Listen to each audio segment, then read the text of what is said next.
प्रणाम। यह है गुरुदेव पंडित श्रीराम शर्मा आचार्य द्वारा लिखी पुस्तक आपत्तियों में धैर्य। गायत्री का 5वां अक्षर तू आपत्तियों और कठिनाइयों में धैर्य रखने की शिक्षा देता है। आपत्तिग्रस्त होने पर भी प्रयत्न करना आत्मा का धर्म है। प्रयत्न की महिमा और प्रतिष्ठा अपार कही गई है। मनुष्य के जीवन में विपत्तियाँ, कठिनाइयाँ, विपरीत परिस्थितियाँ, हानियाँ और कष्ट की घड़ियाँ आती ही रहती हैं। जैसे कालचक्र के 2 पहलू रात और दिन हैं, वैसे ही संपदा और विपदा, सुख और दुख भी जीवन रथ के 2 पहिए हैं। दोनों के लिए ही मनुष्य को निष्प्रह वृत्ति से तैयार रहना चाहिए।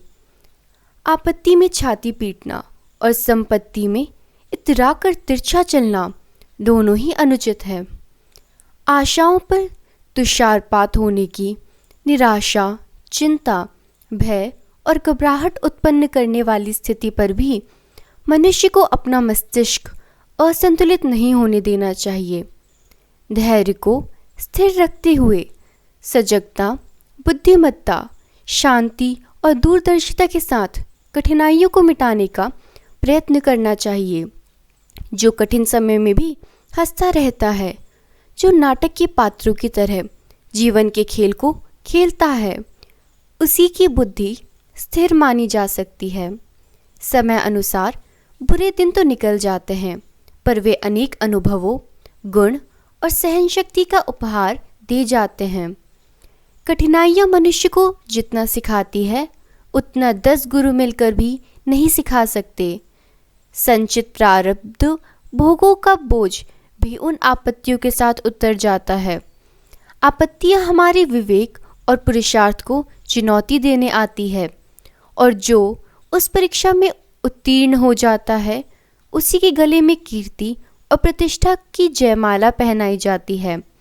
इसीलिए मनुष्य का कर्तव्य है कि वह भूतकाल से अभिज्ञ, वर्तमान के प्रति सजग और भविष्य के प्रति निर्भय रहे।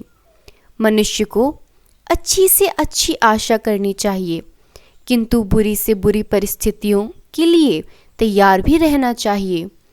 मानसिक संतुलन संपत्ति या विपत्ति किसी भी दशा में नहीं बिगड़ने देना चाहिए। वर्तमान की अपेक्षा उत्तम दशा में पहुंचने का पूर्ण प्रयत्न करना तो आत्मा का स्वाभाविक धर्म है, परंतु कठिनाइयों से घबरा जाना उसके गौरव की दृष्टि से अनुपयुक्त है।